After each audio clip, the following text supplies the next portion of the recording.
Christmas. Hello, everyone, and welcome to Box, the exciting show where we open a box and decide if the box rocks or if it's a box full of rocks. I don't know if this is going to be a good episode.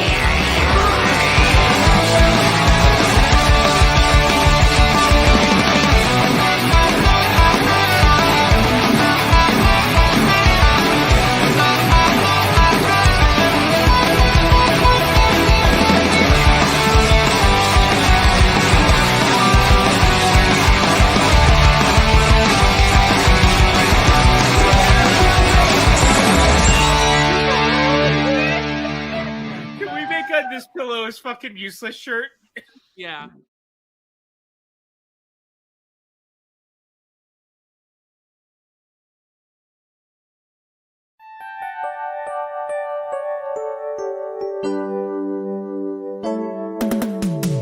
Sometimes in life, you have to make a choice. Sometimes in life, you have to find your voice. Sometimes in life, you need your friends. And now's the time to give your ears a cleanse. We ramble on about movies. Ramble on about movies. With clever Eric and handsome Dave. Ramble on and the way.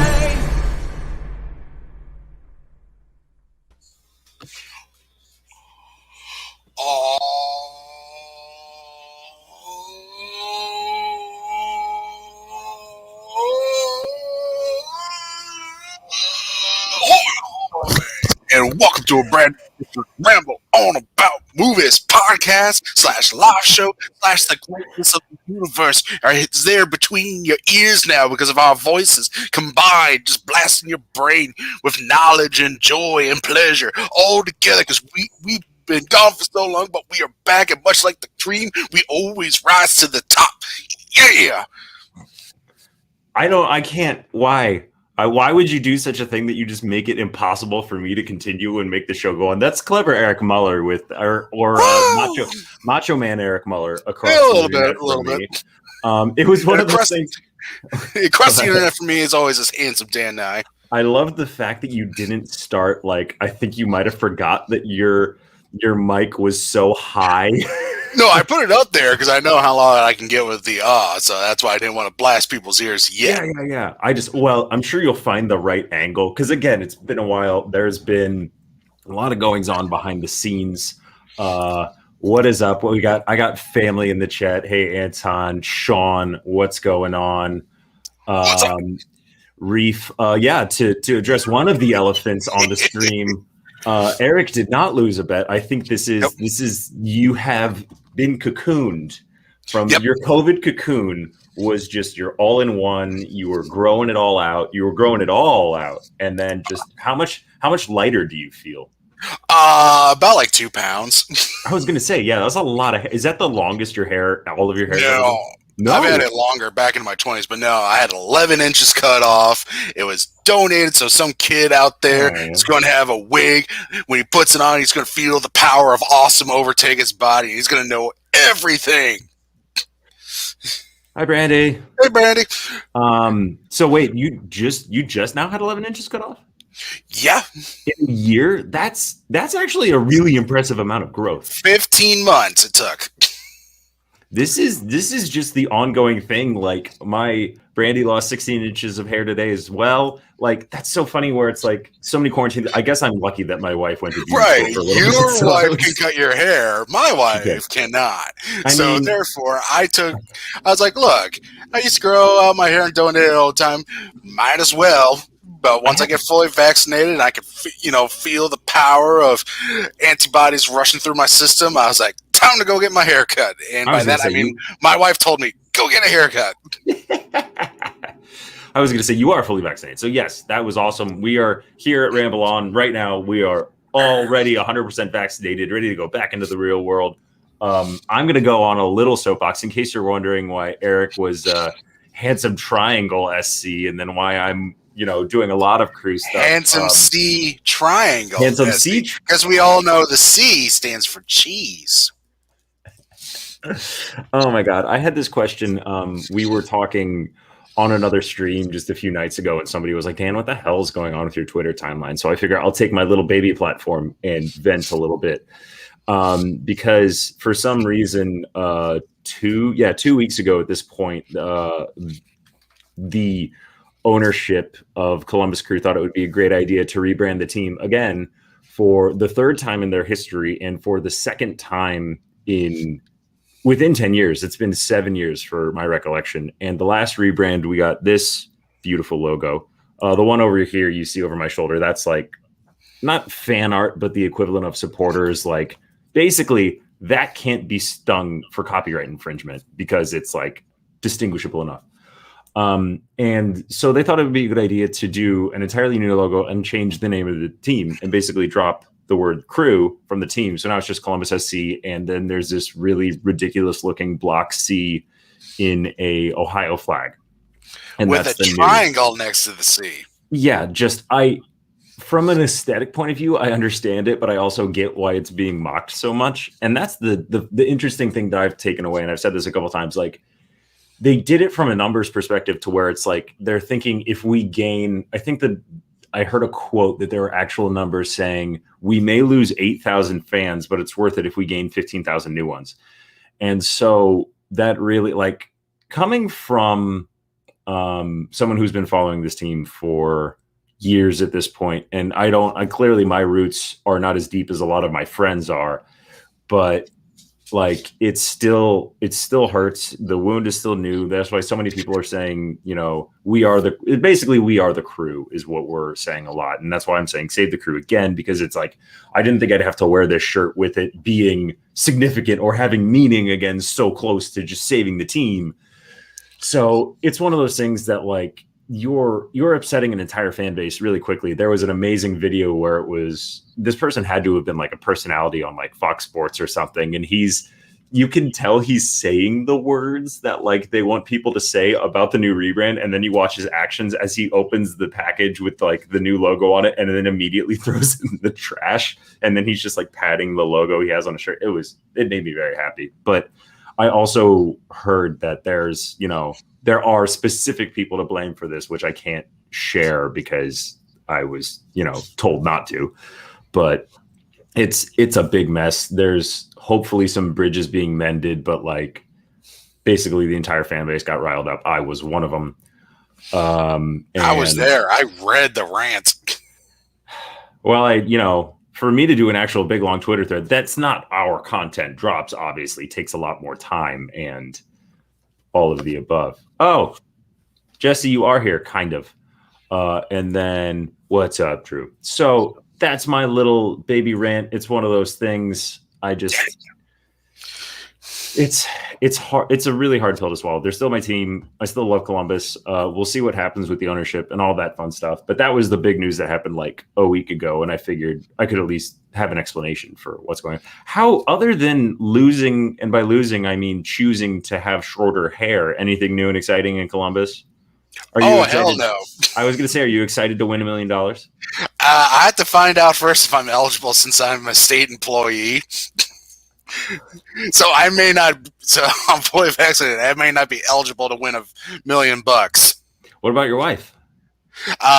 She's the spouse of a state employee because there's this thing called ethics, and I like to follow them because I like to have my job.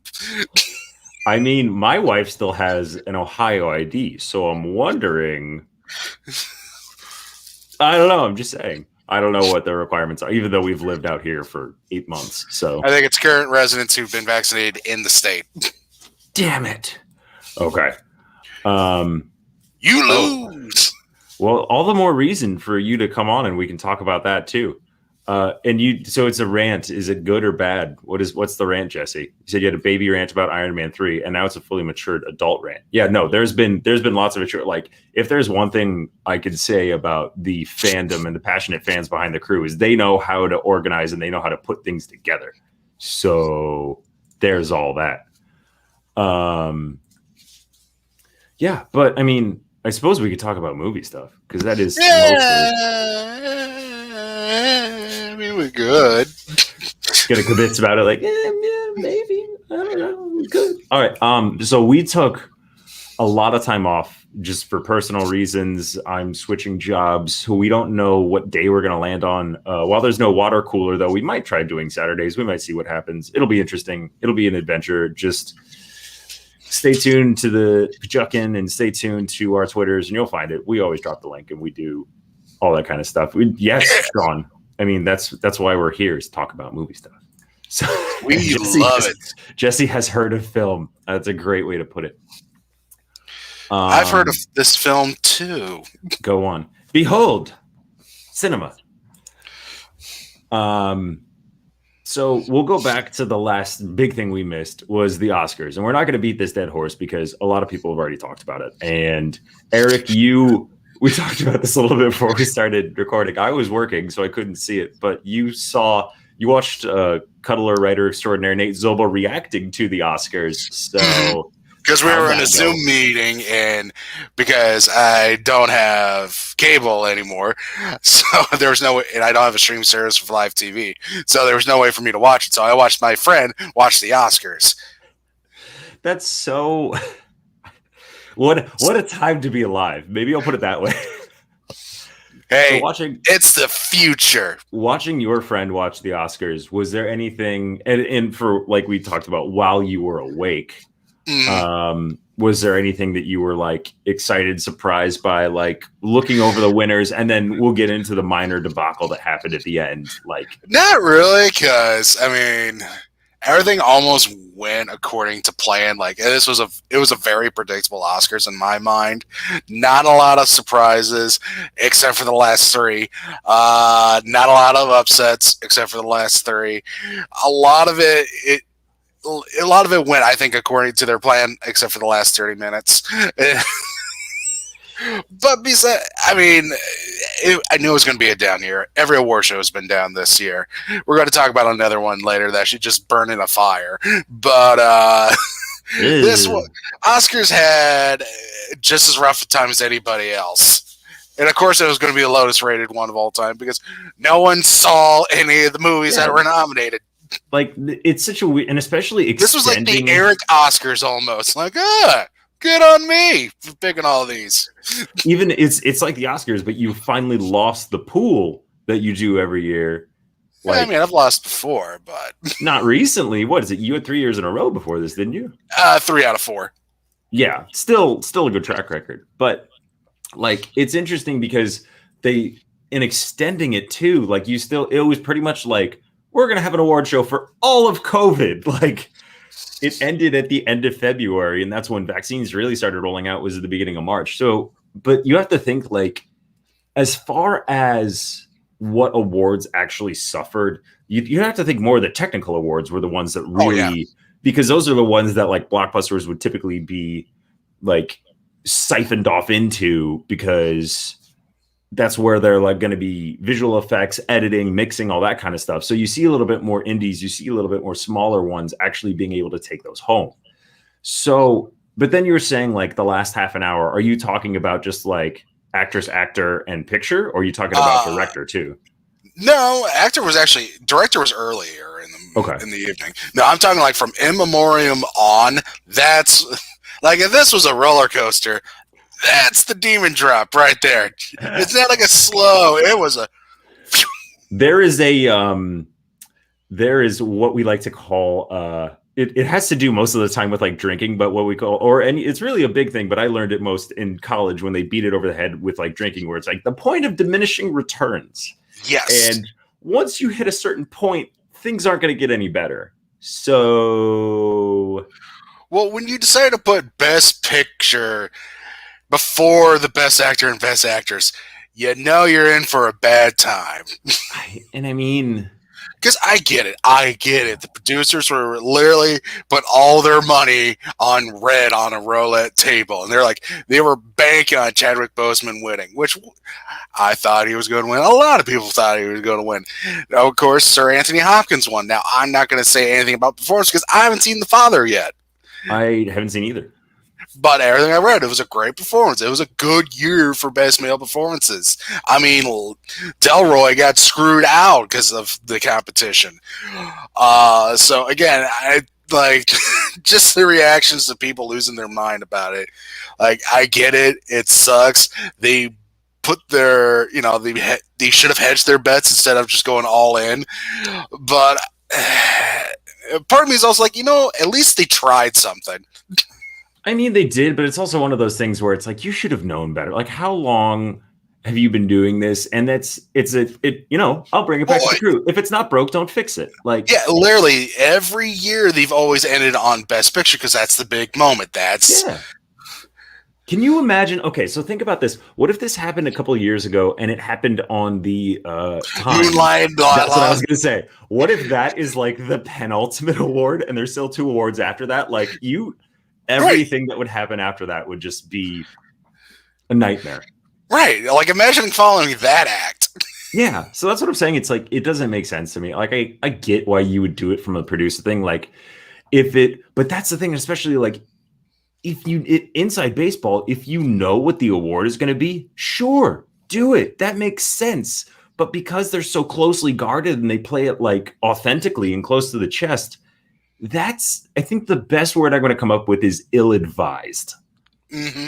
Also, like the crew rebrand, ill-advised. No. So I'm going to keep bringing it back to it. The C stands for cheese.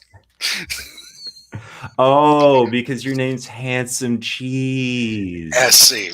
Now I get it. So yeah, I like this one, Jesse. The only Oscar I know, he's a grouch. And if you haven't looked up the David Harbour SNL skit, I'm going to say that's the best thing to come out of Joker. That's so funny. It's amazing. So that was Oscars. Hooray. Actually, you know what? We talked a little bit about it earlier off screen, but I want to shuffle around since we're talking about award shows and I have to click through all this crap. So let's keep talking about award shows and what the fuck is going on with the Golden Globes. The Day of Reckoning. Apparently it's here because they had an like the holy light behind me. It has come down to strike vengeance and justice upon the Hollywood Foreign Press Association. Yeah, Foreign Press. Yeah, so which is made up of like I think 80. I have the number. Yeah, 86 members. 86 members, none of them black. 86 white members. Yep. So, and that's the thing is, I wanted to talk about it. Like we could go into. I read up all about this, but it basically started with Netflix, and then it went to Amazon, and then it went to Warner, and then finally, like Star started. Like Tom Cruise returned his Golden Globes, and then NBC's like, we're not broadcasting this anymore. So it's kind of like it's done. The snowball has started, and it's like they're gonna have to, if they want to fix this ship, like they're gonna have to do a lot. Well, they've already said they're going to make changes, but the changes won't be until next year. Yeah, that's ill-advised. It's going to be really curious to see if they can even salvage anything because. If you don't know, I will say this. So before we started really getting into our film stuff and like talking about movies, I thought the Golden Globes was like pretty widely revered. It was pretty well respected. For an average film goer, there's still a bit of prestige to it. However, if you take, let's say, a half an hour online and look up anything about it, the sheen falls off really quickly. Like, and there's not much to it. Yeah, they're dirty, they're creepy, and they're handsy. Yeah, and it's saying like that's the big. There was another criticism as opposed to lack of inclusion. It's like the Hollywood Foreign Press has also been criticized for racially insensitive, sexist, homophobic questions at press conferences. Like, Okay, let's try to make it positive. What do they have to do to fix this? Get rid of everyone who's currently a member and then expand their criteria to be. And purge and refill. Yeah, literally burn the fields and plant a new tree. I think it's one of those things where it's like the people who were involved that I would be shocked if that happened. Well, yeah, of course. Well, it's high players in Hollywood. Of course, they don't want to give up their authority. I mean, look at all the producers and everyone who's been taken down by the, hashtag, Yeah, there was a No. Me Too comparison too. Yeah, the Me Too comparison. I mean, look at all the people who Weinstein, all of them. How long it took to get them to finally face their day in court. I mean, it's going to be something like that for them because, like they've already said, they're going to implement a change, like by expanding their numbers and including more minorities, but it's still including the original 86 members. If you tried to meet somewhere in the middle, I think you're right, which is like fire sale, and everyone goes, "That's the way to do it." Like that would be the most successful. That would be the way to do it. If you want to try to do a hybrid model, you'd have to at least double your members and have it be more than the majority. I'm talking like 75% POC or people of color. Like it would have to be a significant amount. Like if I would be shocked if they put in enough to override what they already had. Like if they had 86, say they put in 114 and they're all POC, that would also be, I feel like, a step in the right direction. But let's just say we here at Ramble On are not holding our breath for any of that to happen. Nope. I'm not expecting our names to be called to be new members of the foreign press. So Sean asked, it's foreign press, right? Are these people associated with Hollywood more than just a name? I genuinely don't know who these people are. So it is way back in the day. I remember it being explained by someone who was Canadian, and they were saying that, yes, literally all you had to do was not be an American. And it's like the idea to join this is there's a very low bar. But the fact that like they haven't gone on to make inclusion a higher part of what they're going through, I honestly don't know what they all have to do. But you have to be basically not American and reporting on not American. Yeah, I think you had to like have at least, I think it was like 15 reviews. Hi, Mike. And I'm guessing a little do-re-mi exchange. You know what I'm saying? The C. A little cheddar. Yeah, so it's one of those things like the bars, as opposed to the Oscars, where like you either have to be nominated, like it's way harder to get into the Academy. Well, and it's with the Oscars, like you have to be. Well, and also you have to be part of the union to get in, and you have to have a certain amount of credits to get in there. And previous winners, I think, also get a vote. Yeah. So I always wonder what Nick Cage's Oscar ballot looks like. Oh my God! I hope he just votes for himself. Majestic, I'm guessing. Yes, Sean, that's a good way to put it. They can all still be in Hollywood and in America, just not ethnically American. Yeah, which is how you're finding not a lot of diversity there. Like it's very much like their own little club that's been going on for so long. So it's interesting to see where this is going to go because a lot of this was really new. Well, and also the Golden Globes has always just been, the foreign press to get together and they try to figure out how can they get the biggest stars in one hotel and get them as drunk or on drugs as possible, and then throw them on a stage. Ooh boy. All the other decades are a crazy period. That's how you got like Johnny Depp nominated for that great comedy, The Tourist. The Tourist, yeah. Some of them or Matt Damon winning for best comedic performance for The Martian.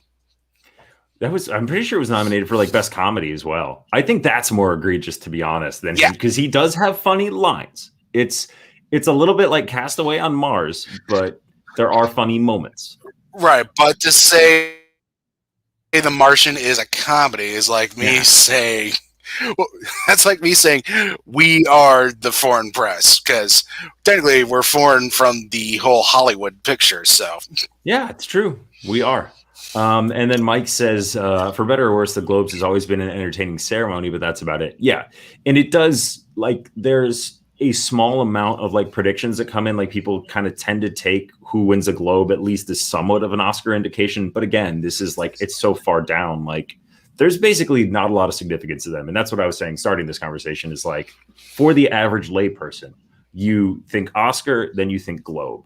And it's one of those things where it's like, well, no, that's not really how it works. So it's more or less just like Hollywood being like, we're so great again, which is a lot of things. So, but yeah, that's Globes. Let's do one more other piece of somewhat like news, because we have a lot of exciting things to talk about. But like, I don't know. I'm debating if I even want to talk about this, just because it's such a weird story. If it is what I think it is, It was. Hold on, I can put it in the private chat, and then we can. I will leave this to you whether or not you want to talk. You can see it from the link, like what the story actually is. And I'm still on the fence whether or not it's significant. I know it's significant to address, but you're not a fan. All right, then we'll put a kibosh on it. We don't have to. If it was the old format, maybe, but we're all about positivity, and this is something that has been since rec. How about this? If it comes up again, because it was something, it was a short story, and then it was like 24 hours, 48 hours later, it was actually like rectified. But if it's something that comes up again, because it was dealing with a significant actor, and like we could talk about it later, but it was one of those things where it was like I didn't know how to react, and then there was supposedly a resolution to it, so kind of a story, kind of not a story. Like it's really on the fence. But let's go back to more exciting and fun news. The big thing that I read, and we'll start with Sony Pictures, was it doesn't look like, because I remember when I shared this story with you and you were like, oh, there's going to be another streaming service. And then I read more about it and it's like, no, Sony basically came to a deal with Disney. And so it's interesting because like it came to a deal with Disney and then it came to a deal with Netflix as well. So Netflix is going to be getting Sony's theatrical releases for the first pay TV window starting the studio's 2022 slate. But then Disney is getting Sony Pictures that brings Spider-Man and other Marvel properties to Disney Plus. So Sony's basically makes sense. Like they're kind of, it's double dipping. Yes, they're wiping their hands of they're not going to be that studio jumping into the streaming service, at least not right away, unless Crackle has a huge revival. I just made a Crackle joke and you didn't even react. I don't see that happen. No, I don't either. No, I did. I think no, I watched one thing on Crackle. I mean, this is smart by Sony. Yeah, I think this is smart by Sony. It's literally, why pay for a streaming service when we can get paid to put out our catalog into two different. So, I mean, yeah, what's better than getting paid once? Getting paid twice. Yep. It seems to be like they're splitting hairs, like even reading through the articles earlier and now trying to read through them again. It's like the agreement with Disney comes on the heels of the agreement with Netflix. And so, okay, so that means the Disney deal covers TV windows, meaning that the titles will land on Netflix first for about 9 months after the start of a film's theatrical run. And then Disney's scooping up for multiple platforms of the windows previously reserved for ad-supported cable and broadcast airings of movies. So the Netflix and the Disney deals also run for the same license term. So we might see a Sony streaming service, but it probably won't happen for a few years if they decide they want to go into it. So that'll definitely help both of them, both Disney and Netflix, because I feel like Disney's making up a lot of ground as far as streaming services go in a short amount of time. And it also gets to keep. So I mean, go ahead. I was going to say, so if you don't want to rush to see Venom, There Will Be Carnage, you can wait to see it on Netflix. And if you're still not sure if you want to see it on Netflix, you can then wait to see it on Disney Plus. Catch up. I mean, I guess we haven't talked about that trailer either. We could, or does it make you more or less excited, or it's the thing? Same. It was exactly what I was expecting. Right. It was Venom again. Well, but this time they're letting there be carnage. Like it's but very this time of the movie. Am I alone, Eric? You frozen? Eric, blink twice if you can hear me. Right. There you are. Maybe. I don't know. We'll see. It may just be me rambling for a minute because he got up. Now he's buffering. He's back. Sorry, looks like I'm having some internet issues. I'm going to refresh really quick. Dan, go on your rant about Venom.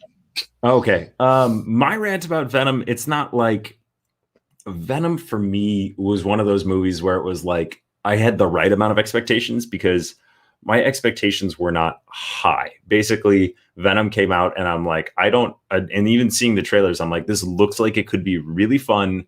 I did not like that after credit scene where they tease Carnage, but and then what I wound up getting being a buddy cop comedy with Eddie Brocken himself, whatever choices Tom Hardy was making, everything else about the movie, I'm like, cool. But I think that's kind of what the filmmakers took away too, because their relationship, the trailer starts off with just Venom hanging out, cooking all this food, and like they're really in that kind of symbiotic relationship. So that was kind of funny. How's everyone in the chat? How is the beginning of your Saturday going? Because I'm just making up some time here, making up some lost ground. So Eric is true refreshing. I don't know what that means. It's his browser or just this, but yeah, we're here now. We're hanging out.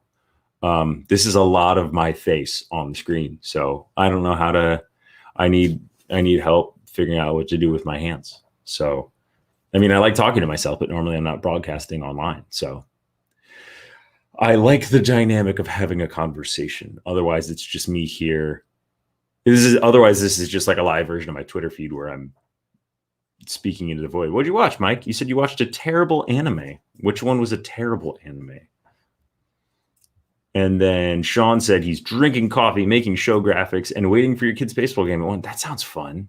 That sounds a lot of fun. I'm trying to get back into playing soccer out here, which is taking a little bit of time, but I already had my coffee. My plan actually was to have a little bit of coffee too, but I figured I should just stick with water, and I finished the coffee earlier. So, but water makes me really happy and hydrated. So, yeah, got to go into work tonight, so that'll be fun. Blue reflection ray. I haven't even heard of that. Granted, my anime knowledge is not wide. It's mostly limited to what used to be aired on Toonami, being Dragon Ball Z and Gundam Wing. So that's kind of more or less my anime. Oh, did it come back on? Yeah, because there was a short window for HBO Max. So it was one of those things where it was like, it would only, for the like day and date that HBO Max was doing, it would only be on for like 31 days, if I'm remembering correctly. So that's good. I was very much like Wonder Woman 84. I was like, it's fine. The first one was leaps and bounds better as far as I'm concerned. Anton, I saw your thing on Facebook yesterday. Are you still like, is that the same kitten that like fried your computer? Because that sucks and that's sad. And also your beard is glorious. I was actually showing it off at work yesterday because I'm just scrolling through it and I was like, holy shit, my cousin got a great beard. So that was a lot of fun. I might have the handsome triangle back. I think I do. Oh, hi. Hey, nothing like your internet just deciding to die on you. Well, it was one of those things you were kind of lagging a little bit, and I'm like, oh god, am I going to lose him? So then I kibitz for a little bit, and then I was just talking with the chat. And Anton's been dealing with a 3-week-old kitten, so that's adorable. No, but I don't know. I think he said it was a little 3-year-old tuxedo or 3-week-old tuxedo kitten. So I don't know. He said he was looking for a home for it. So I don't know if it was a stray that he just found, or I don't know the whole story, but it's kind of fun to do. Anyway, your thoughts on Venom 2, because I talked a little bit about the first one and saying that like I'm looking forward to the second one, but the expectations to be the same. It just made me really appreciate Upgrade even more. The better Venom movie that came out the same year as Venom. Yeah, Upgrade was amazing. Yeah, it's like I like the cast. I like everyone involved. I like how Eddie Brock's a Lions fan. Go Detroit. What up, Doe? They got an Oscar. They got an Oscar winner to say, "I'm sorry about Venom." Yeah. They also have, Andy Serkis is directing this one, so maybe the CGI will be better this time. So it's not just, big giant CGI monster versus CGI monster who are similar and similar colors, and they're fighting at dark. So I can't really tell the difference. Yeah, that third act was very Transformers-esque. And it was I felt bad because Riz Ahmed was basically like diet Elon Musk with, not a lot of personality. So he didn't have much to do in that first movie. No, he did not. Oh, well. But it's okay. He got to go on and do Sound of Metal, so. Yeah, no, Rogue One, we're not, like, too terribly sad for him, but I'm just saying, in that movie, it's like, eh. So that was, I think from here on out, we go Marvel and then all of the casting news you can shake a stick at. So the first exciting thing was, let's do a little mini baby review because we never talked. I think we might have done one water cooler, but we never talked Falcon and Winter Soldier on a stream. Your thoughts on that series? I liked it. It wasn't as good as WandaVision. I think the problem was the last episode was just fell flat to me, especially considering the penultimate episode was so much better. Like, it really set up for a great ending. But in the sixth episode, like, there was clearly some scenes that were cut.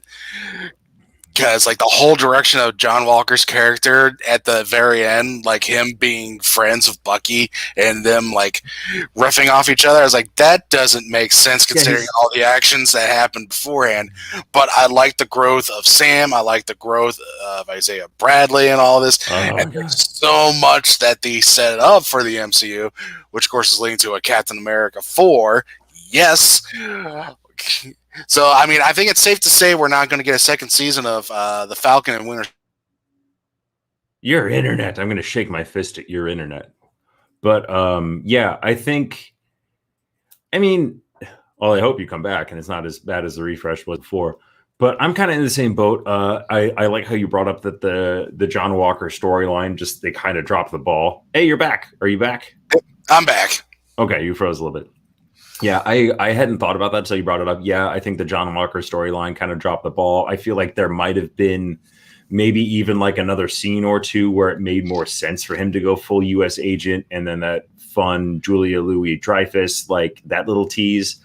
I like that it was there, but I feel like it made more sense before that last episode. In general, for the story, I hadn't thought about it as like Mike's saying here, like the last episode, like having great moments, but the pandemic took a huge chunk out of the story. And then the rumors of whether or not we got Florence Pugh in this, and if she was there, then they took her out because, you know, WandaVision was 10 episodes. And then Falcon and Winter Soldier was 6, but they were longer episodes. WandaVision was 8 episodes. Okay. And then, Winter Soldier was 6. And I could tell there was, I think what it was is that Black Widow, because if I remember correctly, the original plan was for Black Widow to set up this series, and that would explain Julia Louis-Dreyfus' character a lot better outside of like me and the rest of the Marvel fanboys going, right. So that would make more sense. U.S. agent. Right. But again, it just felt, you could clearly tell something was missing. For me, I had already bought so much into, and like we're saying, I think the penultimate was the best. And then I wasn't surprised at all to see the last episode where it was almost exactly like the WandaVision last episode, where you start off with that third act fight. And that's where you go. And then I kept kind of seeing like where everything was going from there. I like that. Like, I remember hearing people critiquing the speech at the end, and I remember I enjoyed it because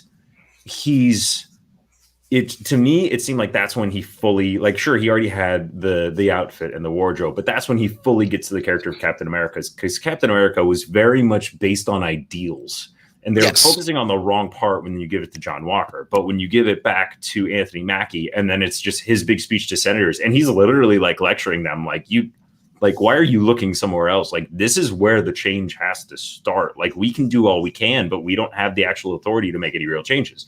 And so I liked it from the point of view that where it's like things aren't right, but they could be, and this is a step in the right direction. So like I remember people critiquing that, and I'm like, it's not like it's a poignant speech because it's the amount of levels that something like that a Black Captain America has to work on, speaking to senators and also the general populace of the country in real life. There's a lot of boxes that has to check. And if cheesy is one of them too, I'm going to check that box every day of the week, because like that's kind of how. Right, because Steve Rogers was never cheesy.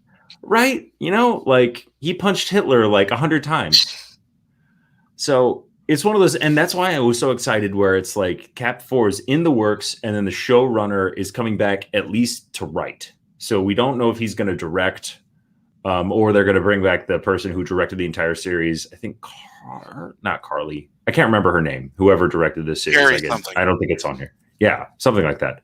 But they could, and that would be great. And I would love to see a Captain America 4. And if they don't put Bucky in it too, I think that's a missed opportunity. But yeah, I really enjoyed the series. As far as WandaVision goes, I know they kind of get compared because they're Marvel, but personally, they're so different. It's literally comparing apples to oranges because they're two completely different series. Yeah, I mean, that's one of the things. The only thing they have in common is their MCU. Yeah. And so that's why, I mean, one was they're both very personal stories, but for very different reasons. And like, correct. I didn't read through the article, but I saw a quick breakdown where there was like Marvel's MCU, their problem with phase 4 after phase 3. And even from the headline, I could kind of tell they were implying that like, they'll never get to that height again with Thanos. And I'm like, but that's probably a good thing. Like, I think it's to see something this big, to see a ship that's been going for so many years and making so much money, to see them kind of pivot and like they're really leaning into the TV, and we're about to get the first few. We're getting 4 Marvel movies the rest of this year, and none of them have come out yet. He's speechless, and by speechless I mean I think he froze again. But it's one of those things, and if you're back, say something or throw your hand in my face. Because it's one of those things. I'm going to transition and hopefully he can catch up. Yeah, I agree with you, Mike. Like describing problems with phase 4 dynamics, especially because it's so new into the, like, I would understand if you're like going back into it and like phase 2 got kind of clunky with Thor 2 and Age of Ultron and Iron Man 3. Like, I mean, the only one that I really like Iron Man 3, but like Thor 2 is just like kind of fine. But I wanted to get in. I was going to pivot directly from talking about, he froze and crashed. So I was going to go directly from talking about Marvel and going in like how phase 4 started. Oh, he's back. The handsome C triangle. I know. This is going to be a new thing. And this is what happens when you're live, right? Yeah. Well, are you like sitting right by your router too? Yeah, in that room. Well, and also behind the scenes, my wife's having a very important work conference, so I'm making sure her computer has the strongest internet connection. So no, that's fair. What I was saying while you were froze is I was just pivoting from talking about because you froze right as I was saying we're getting 4 Marvel movies this year, and we've got none of them. We're in May. Yeah, well, here's the other thing about that article. They're saying like they have a phase 4 problem. Phase 4 really hasn't kicked off yet because we haven't had Black Widow yet. Yeah, that was supposed to start it. But I was just pivoting to that Marvel hype video that we got with all the new information, and so that's what I was going to talk about next. Yeah, well, also just really quickly, one more part on that. Sure. It's also like saying, after Iron Man and the Incredible Hulk, to be the same critic going, I think Marvel has a phase 1 problem. Well, I don't even think it was called phase 1 back then. Exactly. So, as we've always said, Marvel has earned to have benefit of doubt until they don't. Oh, for sure. And like Marvel, and that's what I was saying too while you were froze, they haven't had like, because I would say phase 2 may be the weakest, but that's only because you're looking at like Thor 2, Age of Ultron, Iron Man 3, some of the like most widely not reviewed bad, but more poor. Because I don't say you can ever call any Marvel movies bad. There are just some that are not as good as others. Is the best way to put it. But yeah, that hype video, I got hyped. I mean, it was one of those things where it was like it came out and I was still asleep, and I woke up and everyone's talking about it, and I'm like, I'm not awake enough to process this. So I had to wait a couple of hours and then be like, oh, okay, now I see what they're doing. And man, I've never seen a Chloe Zhao movie, but I want to watch them now because even with those little teases that we're getting from Eternals, like it looks, and because you hear just, you hear rumblings and like people talking about like, I remember I've read a few little blurbs and like the people who are behind the scenes at Marvel are like, it's breathtaking, like this movie and how different it's going to be. So I'm super curious because I know nothing about Eternals. I barely know enough about it. Yeah. You got to remember, it was written during the height of the 60s where Jack Kirby and the rest of them were really experimenting with drugs. Okay. But I mean, see Nomadland, it won Best Director and Best Picture, and I know you have Hulu, so you no I don't excuse. exactly. Just regular excuses. There's not good ones. But I'm just shocked that that's all we've gotten so far from the internals, because I was imagining after Oscar night they'd be like, here's a teaser trailer, it's just 30 seconds. See, I'm not, only because we just got, it was within what, a month that we just got a Shang-Chi trailer? Yep. Yeah, so that's been a month, and that's coming out in September. So this is what, actually, Mike, you pretty much nailed it. I'm just going to go for the 4 films we're getting this year. I want to go through them real quick. And Mike asked, when do you think we'll get a full trailer for Eternals? He says, I imagine they'll want to put one out in front of Black Widow or Cruella, which is probably a great prediction. The only thing I would say that may not lend itself to that is, so let's go through them one by one. Black Widow coming out on July 9th. Shang-Chi coming out on September 3rd. Eternals coming out on November 5th. And then Spider-Man No Way Home on December 17th. So these are all, they're pretty rapid fire as far as Marvel goes. I don't know if we've ever had such a loaded Marvel year, and this is all thanks to COVID. Right, because they've never lost a year. Yeah, they never, and it'll remain to be seen, because there's been mixed reactions. I think Black Widow is going to be a real true test, because Cruella is a Disney movie. It's a known IP, but I think Black Widow may be the first big blockbuster movie that you're really going to see how, because people will be mostly vaccinated by July. Exactly. Like, that's going to be, and whether or not there's still social distancing being enforced in theaters, like, there's a lot of variables. Like, clearly Tenet was mismanaged. I don't know the numbers for Raya. I remember even though Mulan was like so with critics, it still made a buttload of money because of the $30 rental. Like, there are a lot of different scenarios that could play out than when we first started doing this. So my prediction for when they drop that trailer, it's going to depend on how Cruella does. If Cruella isn't doing that great way to up the get interest going, drop that trailer. But that's the thing, is like, I'm trying to think, like, when I rented Raya, I don't think there was any trailer before it. It was just like, if you watch it at home, it just releases. Yeah, there's no trailer. You just release it. But it's one of those things where how does Disney and all these, studios keep going is through word of mouth, through social media, through all of us talking about it. So if, Cruella comes out and, there's not that buzz going along with it, what's better, what's a surefire way to get, Disney's name mentioned, Marvel's name mentioned, all that, drop that Eternals trailer. See, the only reason I don't think I necessarily agree with that is because they're not quite the same audience. Sure, Disney, Marvel properties, same ownership, but I think there's a better chance of it being with Black Widow, because Black Widow has been, it's frustratingly like waiting. Like, the anticipation at this point is like bubbling over. So I think there's a better chance. I think that's what I'm thinking. It's going to be Black Widow, but I'm just saying, if it's one of those things, like, because in June they don't really have a big release. Like, they have that Luca that's coming out to Disney Plus for free, so no premiere for it. Yeah. So I can't, because I don't have their schedule in front of me, because my internet keeps crashing. But you're saying Disney Plus's schedule, or any Disney releases in June? Because I know it's Luca's, the Pixar film that comes out on Disney Plus with no premiere. But I can't think of any movies that Disney's releasing in June. This brought up May. So Cruella's coming out in May. That's May 28th. Oh, of course, it was just that. I'm trying to see if I can find it quickly, because of course it's not coming quickly. Loki comes out on June 9th, so maybe the same day they could drop the trailer. Yeah, you have Bad Batch episodes, Big Shot, the comedy drama, More Mighty Ducks, High School Musical, the series, which is kind of funny.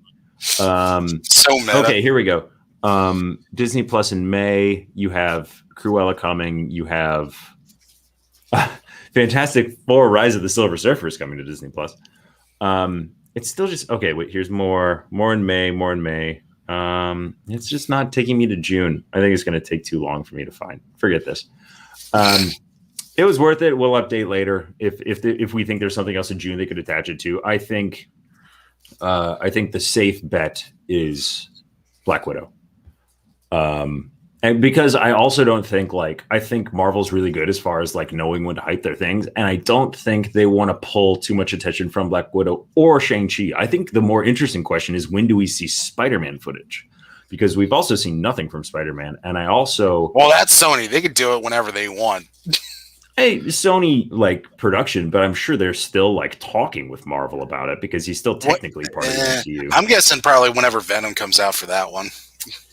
Ooh, I think Venom's in September this year, if I remember correctly. I think that it's September or October. I want to say they have a similar release date because I don't think... I think they still have like Marvel and Sony have a happy enough relationship that they're not going to butt up Venom right against Shang-Chi. So yeah, I think it'll be around there. But I think that's the only thing I'm curious to see is how September 24th for Venom. Let there be carnage. Okay, so 3 weeks after Shang-Chi. That makes sense. Because I think they'll start to time it out to keep they'll keep those waves and the hype train rolling. That's the best way to put it. So first footage, we talked a little bit about Eternals, but now we got to talk about the new updates to all this stuff from everything after Spider-Man. What was that reaction face? Well, I was reacting to, well, there's more. But wait. This is the last little bit of Marvel news. So Black Panther, Wakanda Forever will be Black Panther 2 officially coming out in a year, which I'm kind of surprised about because we keep hearing with stuff that they're going to do. They're not replacing Chadwick, so we don't know what direction, if any, they're going to be going. We haven't heard for sure if it's going to be Shuri or what's going on with Black Panther. So that'll be really interesting to see.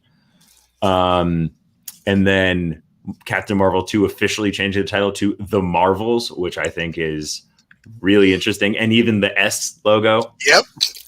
And that's going to be November of 2022. And then the tiny tease of Fantastic Four. So after all the pontificating that we did about, hi, Ruby. Say hi, Ruby. After all the pontificating that we did about possibly Fantastic Four is going to pop up in WandaVision, they're like, oh, no, you don't even get a release date for this. It's on the slate. We're teasing you. Yeah, super teasing. Suck it. And then, so shifting of more release date orders. So, if you thought 2021 was going to be nuts, so 2022, March 25th, you want me to go through them? Because I have them right here. Yeah, so 2022, March 25th, Doctor Strange and the Multiverse of Madness. And then you go to May 6th, Thor, Love and Thunder. And then in July 8th, you have Wakanda Forever. And then in November, you have The Marvels. And then going into 2023, Ant-Man and Wasp on February 17th, Quantumania, and Guardians 3 on May 5th, 2023. So who knows where they'll throw Fantastic Four in here, because I think we'll get some news about that. I'm trying to think if there's even a gap in there. The only gap looks like it's from, it won't happen next year. We won't get Fantastic Four as a movie next year. Because the gap would have to be 23. Yeah, it would. I'm guessing late 2023. Well, because also the director of it is the same director of the Spider-Man movies. Yeah, John Watts. Yep. Okay, because I just saw that too. Mike is asking, how do we feel about Emily Blunt's comments? I'm a little bummed she's not going to be Sue Storm, but in hindsight, it's probably better that Marvel doesn't just settle for fan casting. Yes, I'm all for not fan casting. Because I was going to say, I get it how John and Emma would be a good Reed and Sue Storm, but Richards, but at the same time, it's like, you have to make sure the actors are interested in it. And if she doesn't want to do it, don't force her. There's a number, I'm sure there's a dollar amount where they're going to be like, you're going to get X number of 8 figures. It's going to be hard for anyone to say no to that. But that also says something to conviction. In a similar story, Michael B. Jordan squashed the rumors. He's like, I'm not going to be Superman. He's like, I appreciate everyone wanting me to do it, but he's like, I'm just going to watch this one. It's it's a little bit of paraphrasing, but he did just say, I'm just going to watch this one. So it's one of those things where, and also we need to remember when the Marvel Cinematic Universe started, you had Robert Downey Jr. You had some marquee names in Iron Man. Chris Hemsworth was an unknown. Chris Evans was around, but he was not a big movie star. Also, let's not forget, casting Robert Downey Jr. at that time was considered a huge risk. Yes. This is like 1 or 2 pictures off Kiss Kiss Bang Bang, which was his return, so to speak. Because I think one of the problems he also had was he had trouble getting an insurance company to financially cover him because he was still considered at that time to be reckless in his personal life. But that was a huge risk. Yeah. Yep. So, like, it's one of these things, like, again, has Marvel failed at, outside of maybe, for us, the bad guy in Thor 2, Christopher Eccleston. But that's just because we really like him and we wanted him to have a better script, better role. But more to do, yeah. Yeah, but, like, it wasn't a bad casting choice. No, and that's the thing. Like, they don't miss the mark. It's more or less that, like, what they're putting in versus what they're getting out. Like, I don't think there's been a Marvel miscasting yet. And especially when you're seeing them bringing in newer people to have more to do in, like, these TV series. Like, you got to figure how good Monica Rambeau was, or you got to figure how good Wyatt Russell was. Wyatt Russell all got us to hate him in 2 episodes. Like, that's some good work. He got people to hate him after 1 episode, just with that smirk. And yes, Reef, this is true that Tom Cruise was originally attached to play Iron Man, and I'm really happy that didn't happen, because that's not only the off-screen redemption arc, like that you have from Robert Downey Jr.'s personal life, which mirrored Tony Stark's really well. But when you put Tom Cruise in something, like, it's hard at this day and age not to imagine Tom Cruise. Yeah, it's Tom Cruise. It's Tom Cruise. But Emily Blunt's remarks, like, I wasn't like, oh, how could she say this? How could she not want to be, like, she doesn't want to do it. That's fine. And it's just one of those things where it's like, I get the power of fandom. We've seen it good and plenty. We've discussed it good and plenty on this series before. Like, it's just one of those things. Like, I get, like, the look. Like, yeah, she would be great, but if she doesn't want to do it, it's literally, it's not forced the, round peg in a square hole. Exactly. Like, I have confidence and faith, and I don't like even I liked the Fan Four Stick, their casting. I thought their casting was really good. I liked the casting that they did, even though the movie was weird as hell and didn't fit. The other thing I think will be a nice little segue, and we do need to talk about, was this came out weeks ago, but we haven't discussed, was Russell Crowe just came out and said, he's like, oh, I'm Zeus. I'm Zeus in Love and Thunder. I think it was just speculated before this point, but like... Well, yeah, it was speculated he was playing a god, but no one knew which god. And then just... Because, again, it's Russell Crowe, and I've watched him in interviews where he literally just does not care, so he'll just blurt out anything. So he's probably like, oh, yeah, I'm totally Zeus. Him and there was a Mads Mikkelsen quote, which I can't pull, but if you can just literally Google Mads Mikkelsen press release bottle of vodka, and you can see him pulling out a full bottle of vodka during one of these press things. I've gained so much more respect for him. I do want to take one quick segue, and it fits because he's in Marvel. But there was a quote. There's a really big article. I have it somewhere on my phone where he did like a really in-depth interview. But like one of the greatest things I heard him say as a quote was he does not have long-term goals as an actor, because the reason he doesn't, and I'm paraphrasing here, is, oh, look who decided to show up. And by show up, I mean he's working on other things. It's the namesake. Hey, PJ. Love you, PJ. Proud to be part of the Bajunkin. Thanks, buddy. One of the reasons Mads Mikkelsen, and I'm going to paraphrase, but he basically said he doesn't have like long-term career goals. Like, I want to do this role. I want to do that role. I want to do this as an Oscar thing, blah, blah, blah. He doesn't do that because he said basically that takes away from the role that he's currently doing.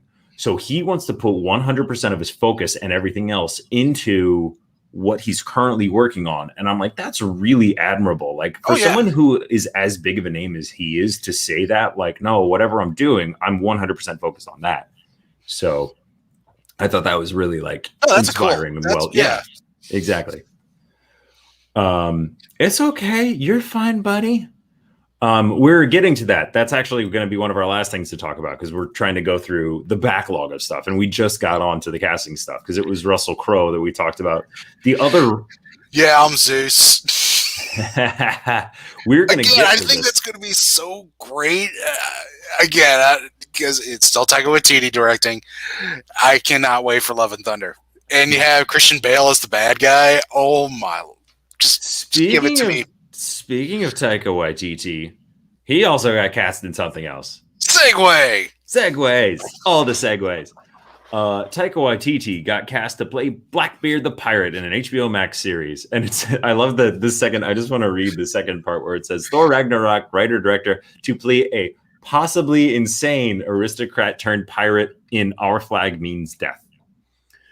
Which they said is going to be a half-hour comedy series. Like that, apparently it was supposed to be a drama. Like the rumors was it was going to be a drama, but this casting lends itself to be more of a comedy, is what they were saying. A half-hour comedy that will span 6 episodes.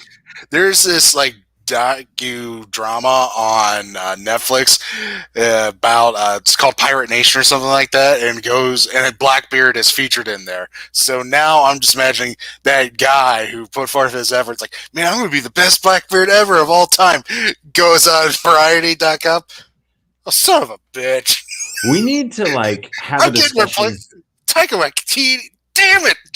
Maybe that'll be a fun one-off or something where we don't have a lot of news, where we just discuss historic pirate portrayals. Because I'm trying to think, like, you have some interesting ones, but then you also have like interesting and good ones like Johnny Depp, but or even in the same series, Jeffrey Rush. But then you also have like maybe we need to sit down and watch Pan and just look at how ridiculous Hugh Jackman was. Or let's look back, because it's probably on Disney Plus, to like the 1950s movie where Blackbeard's a friendly ghost who's helping out a kid get his dad. Or Dustin Hoffman. He's trying to get his dad to be a successful football coach. Like, yeah, why not get this pirate who's covered in syphilis to help out the football team as a ghost? You know what? Since it was brought up and both PJ and Mike are talking about it, let's just get to that right now, because we did have some Indy 5 casting news and the chat is requesting it and demanding it. So we are of the people. We are of the people. So that was actually a thought that I had off screen. But yeah, the casting news was Boyd Holbrook and Shawnette Renee Wilson joining Harrison Ford next installment of Indy 5. So you have those two aforementioned. Then you still have Harrison coming back. You also have the aforementioned Mads Mikkelsen, and you have Phoebe Waller-Bridge.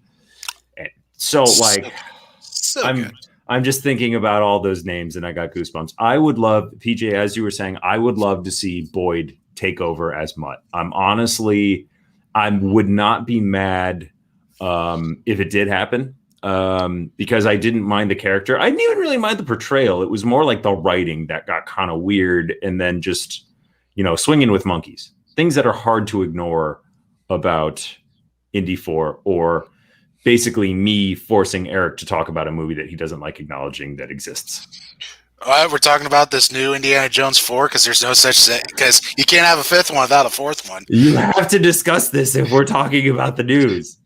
Look, I'm just saying. Is not a part. I'm just saying. Hypothetically, let's say Indiana Jones 3.5. If Indiana Jones did have a son who decided to call himself Mutt after the dog, if you want to make a new Disney Plus series featuring this character called Mutt Jones, and that's how you want to continue with Indiana Jones, Boyd Holbrook is the perfect actor to be able to carry a vehicle such as that. Yeah, I was a fan of his in Logan, and as bad as the movie was, I enjoyed him in The Predator. I still haven't seen that because you told me it was that awful. I'm sure PJ will echo my thoughts. It was bad. He might have hopped off already because I know he's in the middle of working too. But there hasn't been one thing where we're talking about casting news and as far as Indy 5 goes, and I'm like, but it's just like everything they're bringing out makes me happy. It's going to be interesting to see if they keep that time jump. I don't know what you would do, because then you're going to be in the middle of the Cold War, because we were in the 50s for the movie that doesn't exist. We were in the 50s for that one, so you'd be in the 60s at this point. So are you going to do Vietnam or something like that? So, I do have story questions. I suppose that's where I'm going with this. You could do... I remember somebody somewhere, I remember someone mentioned this, is where you have, it's a senile... Indiana Jones in a nursing home who's, spilling secrets, and unfortunately he spills one that someone picks up on, and then that's when that's the call of action. That's where the movie takes off. Something like that. That I think would be fascinating, but I'm not sure they would do that. Well, I don't know. Harrison Ford doesn't give a crap about anything these days, so maybe he would do that. Because again, he probably wants to do this movie so he can have Indiana Jones die, because he loves having his characters die. Well, that's what I was going to pitch you. I was going to be like, maybe Indiana Jones is the one character he doesn't want to kill off, like, because who knows? Because all the other ones, like, I mean, yeah, it makes sense. I get, like, Star Wars makes sense, but I think it would make sense for Indy to die because, again, Harrison Ford is totally understandable. I love it, Jesse. For those of you who are listening on the audio, Jesse's what just says more like Harrison's bored. Glorious puns. Harrison Ford understands time is undefeated. It's coming up for him fast. Despite every attempt, he's tried not to die. With him flying a plane, but it would make sense for this to be the last Indiana Jones, and then you can set it off into a Disney Plus for either this that or mud like character. The only other would thing be introduced to me for the first time. I would. The only other thing is, like, I would, if you're, because right now everyone's been so beholden to Indiana Jones, which that character existed in the 80s. Like, we're talking about a character that's been around for 30 years. I would love to see them go and do like more like a James Bond or more like a Doctor Who, where it's like it's the same character, but it's people taking different interpretations. Like, I think everyone's been so beholden to Harrison Ford doing it, and that's why there was such backlash with Shia LaBeouf. Well, the only way to have that happen is Harrison Ford would need to die, unfortunately, because he's too cranky and he loves that character too much to let it go to have someone else play it. I mean, maybe you got to consider. Wait. You mean he dies in real life? Yes. Oh, okay. I thought you meant his character dies, because I was going to say no.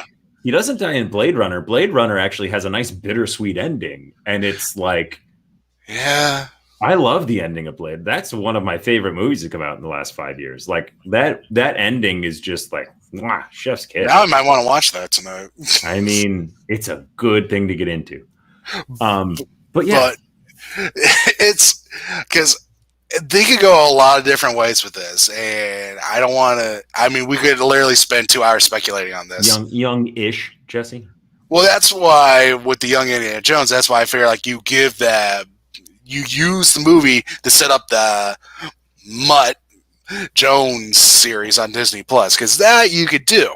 The only reason I don't think that's their goal is because that is not a cash cow. That does not bring them in a lot of money doing a series. Like, it makes sense for Marvel, because Marvel is already like, this is how big of a brand Marvel is. Where Indiana Jones, by comparison, is 4 movies and 1 series. Right, but I mean, you don't know until you try. Because, I mean, come on. You've been watching Mighty Ducks Game Changers like me. Who would have ever thought we needed a Mighty Ducks series featuring old man Bombay? Yet here we are, holding back the tears every Friday night. You mean Martin Sheen? Yeah, Martin Sheen 2.0. If we do a West Wing reboot, you just cast Amelia. Right. It's right there. Yeah, he's looking so much like his dad now. It's weird. So let's do a little baby casting, because, well, not even casting, just like the reveal. And then we'll get into the biggest news that we were most excited about. But like, seeing those pictures, I didn't put them on the overlay because it would take too long, because everyone in the chat saw them.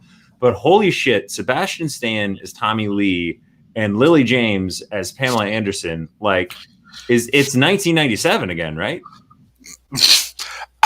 When I first heard the casting, I was like, okay, I get Sebastian Stan as Tommy Lee. I could see that. But I was like, Lily? Her? Seriously? As Pam?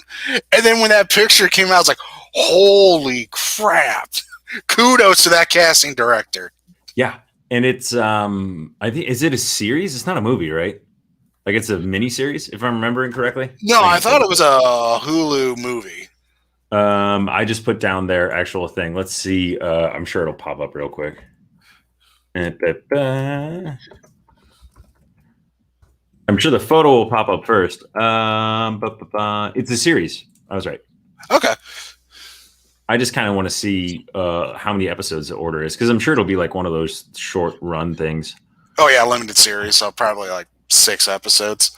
Yes, you're right. A limited series. 8 episodes. Oh, okay. Oh, and this is why you'll be excited. Wow. This makes me way more excited because the photos came around. 8 episodes directed by Craig Gillespie. Do you know his name? Was he the guy who did I, Tanya? He sure was.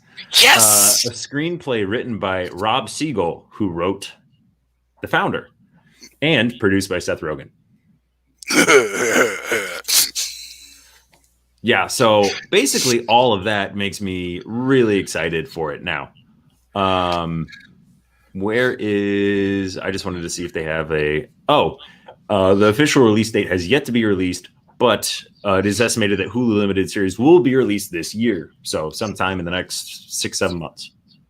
Interesting. So yeah, that makes me, it's one of those things where it's like, Mike, great pull. Yeah, I was just trying to see if it was a series. Mike says he also directed Cruella. So that's interesting. Okay, that actually got me a little bit more interested in Cruella. I just know how much you love Titania. So. Oh, that movie was great. Yeah, really good. All right. Other thoughts on the Pam and Tommy thing? I think I got more excited about it just talking about it now because on the pictures alone, I was like, I was just like, because again, I am shocked by how well they made Lily look like Pam. I think I might have known, like somewhere in the back of my head, that that he was directing Mr. Gillespie, because I already forgot his first name. I think I might have known somewhere in the back of my head that he was directing the series, but like I don't remember hearing about the casting, and I didn't know anything. So I'm glad I looked all that up. And this is the show, folks. That's how it happens when we're live. All right. You know where I'm going now, but I ask you this. Do you want a dump of casting news, or you want to go one by one? One by one. One by one. Okay. So everyone in the chat, or pretty much everyone here who's watching us, probably knows where we're going with this, but we are going to talk about the slow casting news, and then I'll get into it with the end, how they're getting these people, because watching all the behind the scenes things for the first movie, they revealed this. The first person who was announced other than Daniel Craig to join Knives Out 2 was Dave Bautista. Woo! I love that choice. Another friends group that are really into movies, we were talking about it, and I was saying that to me, Bautista has one of the most interesting wrestlers turned acting careers right now. Well, absolutely. Well, because when The Rock went to Hollywood, he went to become The Rock. Yes. Like, that's just who he is. That's how Dwayne Johnson is day in and day out. Yes. Batista, because I'm the wrestling fan out of the two of us, he was never the best promo guy. He worked best when he had someone to either speak for him or someone to work off of. But he went to Hollywood and he literally challenged himself to be the better actor. He wants to be an actor. Right. And he's proven that they can do it. It can be done. And because look, and also again, he's smart with choosing the right directors to work with. Directors and roles. Yep. Even though he doesn't do a whole lot. Was it oh god, I can't remember. Because before Guardians, he had like a bunch of bad direct-to-DVD action films, but Guardians is when he took off, and that's probably all he was being offered. Like, you have to consider that, like, even you, and this is something that kind of gets looked over, you have to be a good actor to play dumb. Like, in order to actually be successful, and he wasn't even playing dumb. Like, he has, in Guardians, that character is so fully developed where it's like, and as soon as Rocket says that line, like, their species is entirely literal. You can't, like, do any euphemisms, colloquialisms, like, nothing. None of it tracks. And that's why the character becomes so good. It's like, it's so simple. And like, I wanted to watch this, Drew, Man in the Iron Fist or something, Man with the Iron Fist. I know the movie you're talking about it. Oh, and we talked about this the other day, Mike. It might not have been on screen, but Mike K says, I keep repeating this, but Batista will be the first wrestler turned actor to earn an Academy Award. Winner nomination doesn't really matter. I do agree with that. Yes. And we'll get to this in a little bit, Drew, because I do have thoughts on that as well before we get off of the Batista track. But like you said, because do you remember was he in Spectre? Was that the one he was the heavy? Okay. And was that still Sam Mendes? Yep. Okay. So you have to look at, like, the marquee names he's already working with. So he's worked with Sam Mendes. He will have worked with Denis Villeneuve twice, and now he's working with Rian Johnson. So he is getting these opportunities that make me really happy and really excited. And even something like My Spy, like he's still playing a straight man, and he's good at it. Like that movie is unbelievably charming. Yeah, and even look at Stuber, which, I mean, I think we both agree was okay. It was okay. But, I mean, again, he's also getting these opportunities. He's willing to also, he's getting the opportunities, willing to take those opportunities too.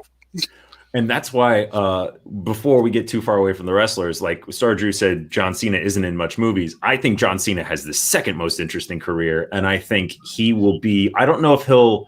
I didn't see the one. John Cena tried a serious military movie called The Wall with Aaron Taylor Johnson, and I wanted to watch that one because that was very much like, it's a military thing. It's easy for wrestlers to kind of go into military stuff because of the physique and whatnot. But I do think know that was still more early in his career. So it wasn't that early. It was pretty recent. Here, I can pull it up real quick. I have stuff right here. But I would say he is the second most, especially because I think Cena's Peacemakers. Funnier. I think Peacemakers, when he finally gets to do the Suicide Squad, that's when it's going to turn on for John Cena. All right. Outside of John Cena turning this on. Ayo, if you can see him. Oh, and Bumblebee. He's great in Bumblebee. Well, he's the only person in the entire Transformers universe that makes sense. They're called Decepticons. How can we trust them? It's so good. It makes me so sad that we didn't get more of that universe because it's hands down the best Transformers movie.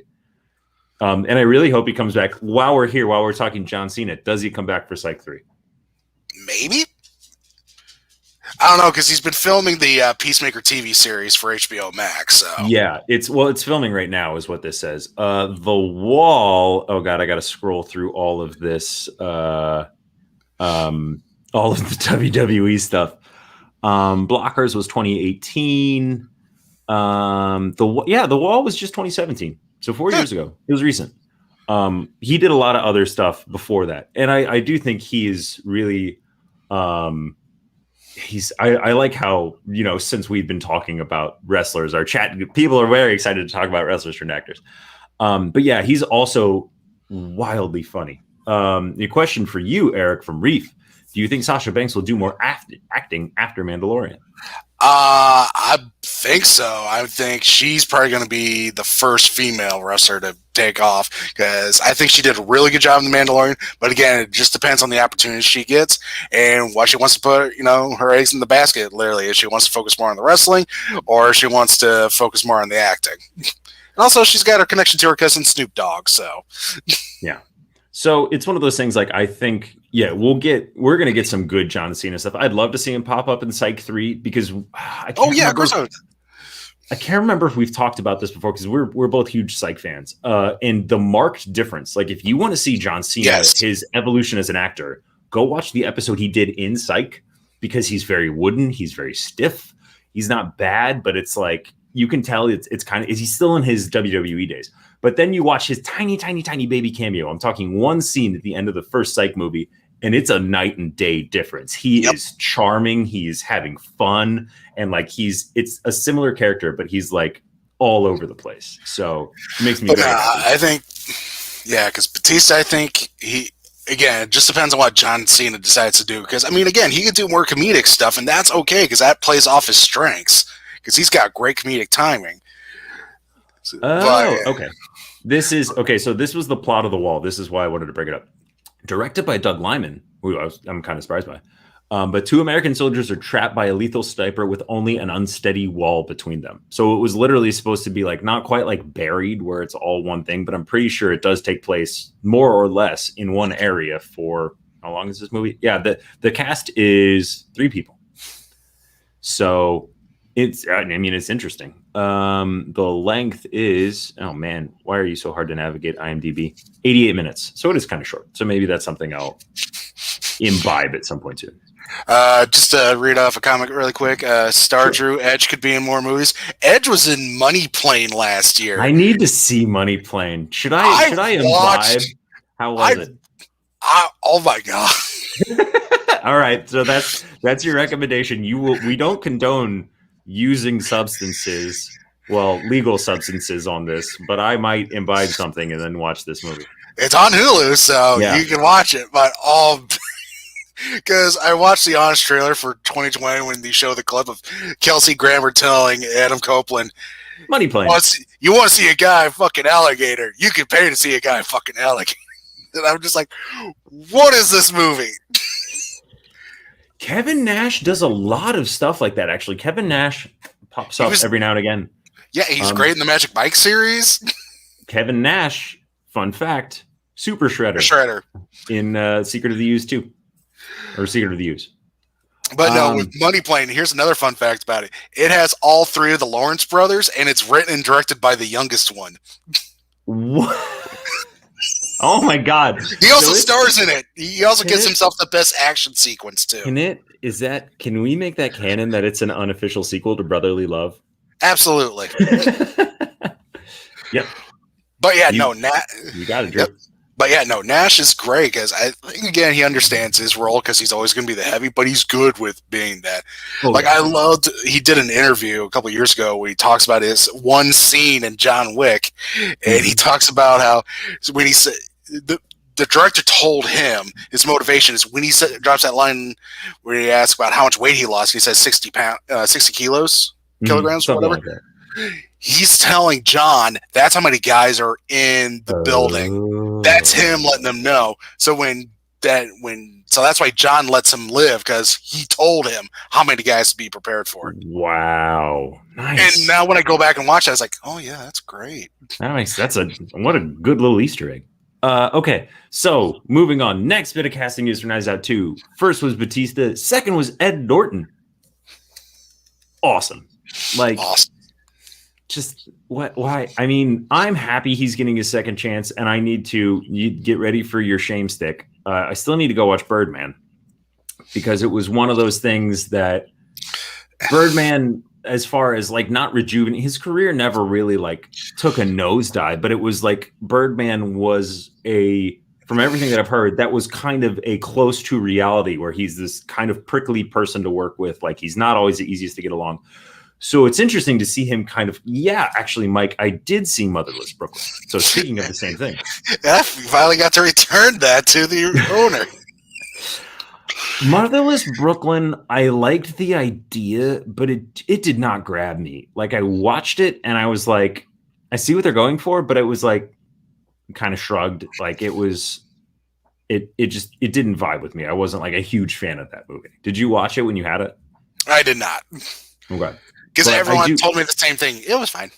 Yeah, I like Edward Norton. I like Edward Norton a whole lot, which is why this. Also, I'm glad because the last movie I saw Edward Norton in the theater in was Collateral Beauty.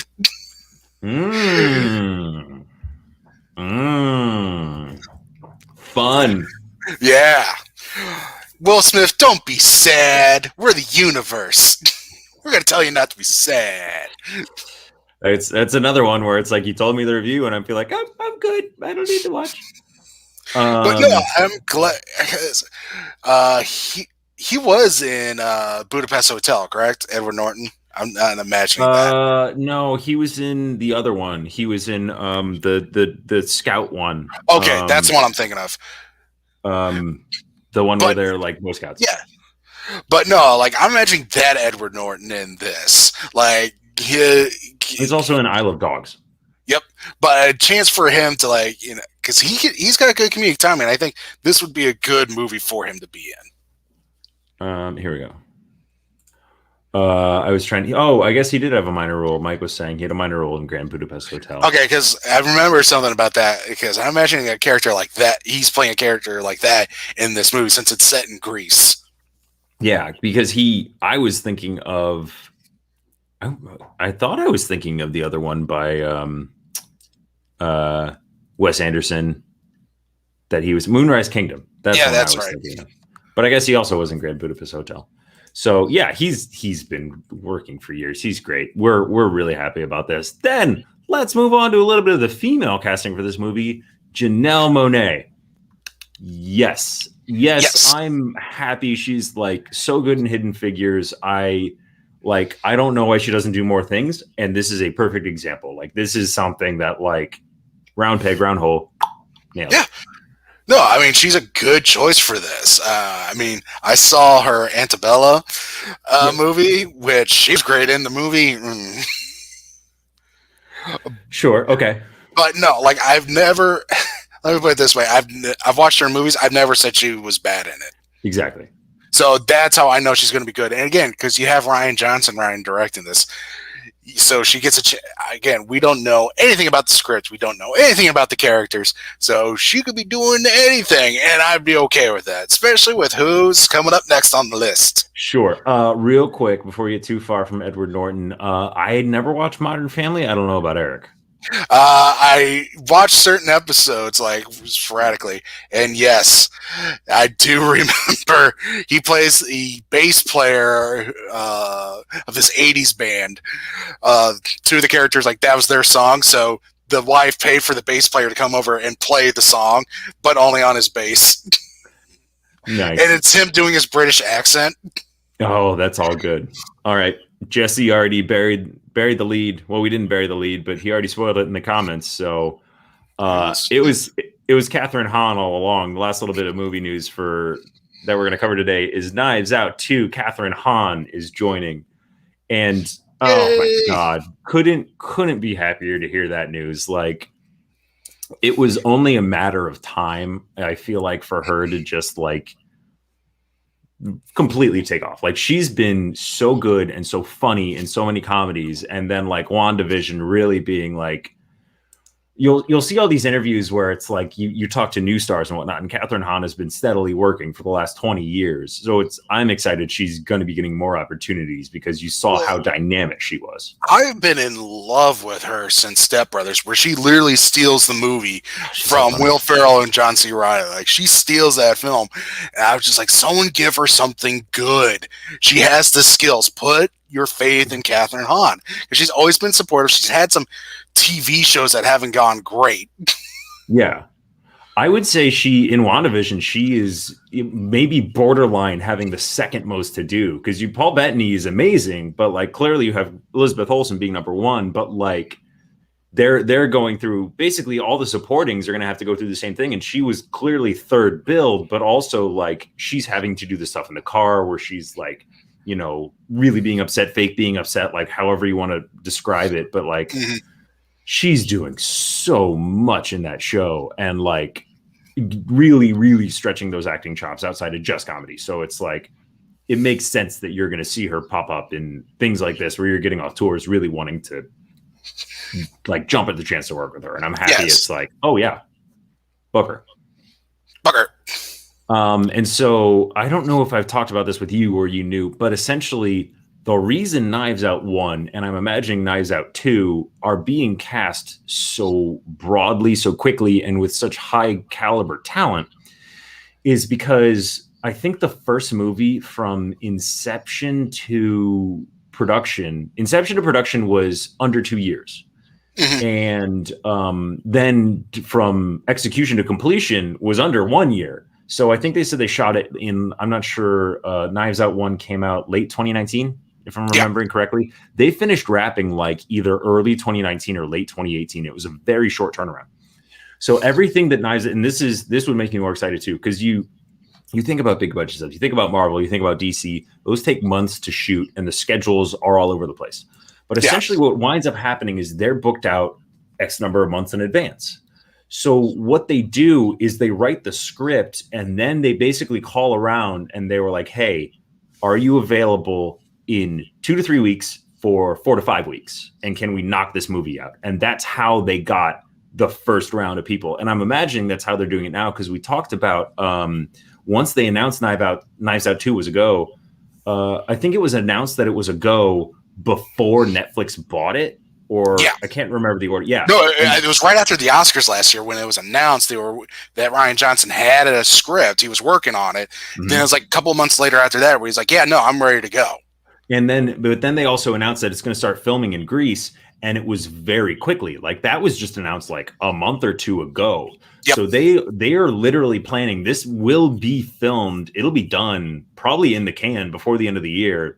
Like principal photography is going to be done in 3 months is my guess.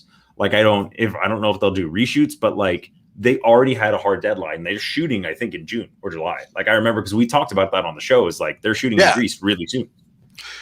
Wonder if we had enough time to get you a passport. I have a passport. What I don't have is, contacts or a way to, throw a random audition. Ryan Johnson, hire me. I want to go to Greece. That's a really good audition. I just keep that voice. Perfect. I'm a good actor. Shit, son. I don't want to spill water all over my computer. Don't make me do that. It's not like you just bought it this year or anything. Yeah, well, it's coming up on a year old. But anyway, so that's basically a little bit of inside baseball, but it's they're doing something that's a little counter to how things are normally scheduled. Yeah. But I do like that, especially coming out of a pandemic. Like this is the perfect time to do something like that. Ooh, wait, here's a question. Did similar things for you? Okay, Jesse, we'll have other conversations about this, but I will say we here at Ramble On, we stand The Last Jedi. Oh, and Pissed Off Iron Man 3 as well. Well, that's a kind of negativity that we're not going to have to highlight. But yeah, Knives Out and Nice Guys are masterpieces. That's what we'll say to that. All right, so let's end on this, Dan. Dreamcast. Who else do you want on this movie? I was going to ask you that. Now I got to think. Well, I got my answers ready if you want to ask me. Okay, you go first. I have one, but only I got three. Okay. Go ahead. Well, Kelly Marie Tran. Yeah, I would like that as well. Yeah. 2, Bill Hader. Ooh, I like that a lot. And 3, this character actor I really like, Pat Healy. He was he's been in a lot of things that I really enjoy, and I think he's a good actor. Mm-hmm. And I think he could work well with a Ryan Johnson script. My dream casting for almost anything right now, one of my number ones is Raul Coley. I think he'd be great. You know what I would love as a lead, and this is really shooting the moon, Donald Glover. Mm-hmm. Hey, shoot your shot. I mean, that would make it's me a really Dreamcast. Yeah, it's a Dreamcast. And I'm trying to think who else I would like. I wouldn't mind seeing Brie Larson in there as well. That would be kind of fun. Right? What if Knives Out 3 is just a Community movie? That would make me so happy. You bring back everyone, you add Walter Goggins, you add Pedro Pascal playing the same character. Oh my god, that'd be amazing. It'd be so and but it's still Benoit Blanc coming back to make sure he solves the case of what happened to Pierce. What happened to Pierce? It's still directed. No, he solves the Ass Crack Bandit crime. Both of them. Why not both? Yeah, why not? Maybe he finds out that the Ass Crack Bandit killed Pierce. And then it's revealed who the Ass Crack Bandit is. And you would still have it directed by Ryan Johnson, but then co-written by Johnson, Chris McKenna, Dan Harmon, and then whoever else. No, just those three. That's all. Oh, I mean, I'm okay with that. And then Jesse says he wants to hear Kenneth Branagh. So you get a Poirot and Benoit Blanc. That would just be like 2 accents. Can you contain those accents both in one frame of film? No. Is there anyone else who would need like a redux from that? Ooh, I had another one. Daveed Diggs. I would love to see Daveed Diggs on this. That's a good one. Man, I think about like some of my favorite movies and like who I would pull to see do more interesting things, essentially. I like that too. I think that Diana, because it's Denai. No, because that's how you pronounce it. Denai Guerrera. Oh, also another great one. I like your choices, Jesse. Tommy Lee Jones. Or, hear me out, Russell Crowe and Ryan Gosling as their characters from The Nice Guys, but it's like in their retirement age. You're trying to 21 Jump Street Men in Black this, and I'm definitely okay with it. Ooh, there's another one, Channing Tatum. I would love to see Channing Tatum in these two. There's so many. I don't know if there's an actor. If you're basically throwing out an actor I like, I think it would work. Especially because like you look at the first one and like everything they were able to accomplish in such a small amount of time. Like Knives Out is like Clue for a new generation. And it makes me really happy to see. Thanks, Mike. The Knives Guys. Ooh, I love it. Mike K. Well, it's better than The Nice Outs. I don't know what The Nice Outs means. Anyway, That's the show, everybody. That's Rambles. That's Ramble on 83. We're well over with all our shows and specials, we're well over 100, but we were only numbering the regular episodes. So who knows what we'll do when we actually get to 100 episodes, because they kind of only exist mostly. I had to rotate old episodes, so it's not. We have the old episodes; they do exist. Oh god damn it, Anton! One more. Yeah, Christoph Waltz, another great one. There's so many people you can pull and put on there, and just everyone. I want to see everyone and anyone on this movie. I think Kelly Marie Tran, I will say this, of those names we talked about, she deserves it the most. Yes. She literally, her character was nerfed, regardless of what you feel about The Last Jedi. Like, it was almost like a sympathy casting to bring her back for Rise of Skywalker. Shame. Have this. Anyway. There you go. Oh, dude, no, yes, too, Jesse. I agree with this. Adam Brody is also, if you haven't seen Promising Young Woman, watch Promising Young Woman, because he is integral in the tone of that movie, and he's only in the first 10 minutes, but you'll understand when you see it. But watch Promising Young Woman, because honestly, everyone should watch Promising Young Woman. I understand people have a little bit of problems with the third act, and we won't go into it too much here because of spoilers, but like, it's still a great movie worth watching. Yes, absolutely. But yeah, thanks, Drew. We appreciate you hanging out. So thanks, Drew. We're going to try. I can't guarantee we'll be back next week. We'll let the news dictate. We'll let schedules dictate. We'll see what happens. But yeah, that's pretty much how it goes. I'm happy. Clearly, we had a lot to pull from. We had a lot to talk about. I love you guys asking us questions too. Feel free. Oh, yeah. You're more than welcome to, bring those things up, talk about them. We always try to pull people on too. So we will come around. You have anything you need to talk about? Anything you want to plug? Nope. I think this is interesting too. And you actually randomly, the Mark Hamill one made me think of, I can see his face. Mark Strong. I want to see Mark Strong in that movie. Yes. Well, I mean, Jesse, he'd be the villain. We're back in good graces again because Grind fucking rocks. It's terrible and it fucking rocks. I love Grind. Grind is a great movie. Fight me. Apparently, this is the hill I'm dying on at the end of the show. Eric has nothing to plug. Support your local sports team. I very much love my Save the Crew. We'll see what happens. Obviously, if you follow me on Twitter, C stands for cheese. C stands for cheese. You'll see my takes and you'll see what happens. It's going to be an interesting rest of the year because you don't rebrand fucking champions. It's annoying. That's right. And thanks, Mike. Yeah, have fun going back to anime. We appreciate you stopping by. Thank you for everyone in the chat. This has been a blast. I mean, we may stay on the weekend just because there was more engagement. It was a lot of fun. So we'll see what happens. Let us know. Talk to us about stuff. We love you all. Thank you very much. We'll see you guys next time. Anchors away. Ramble on.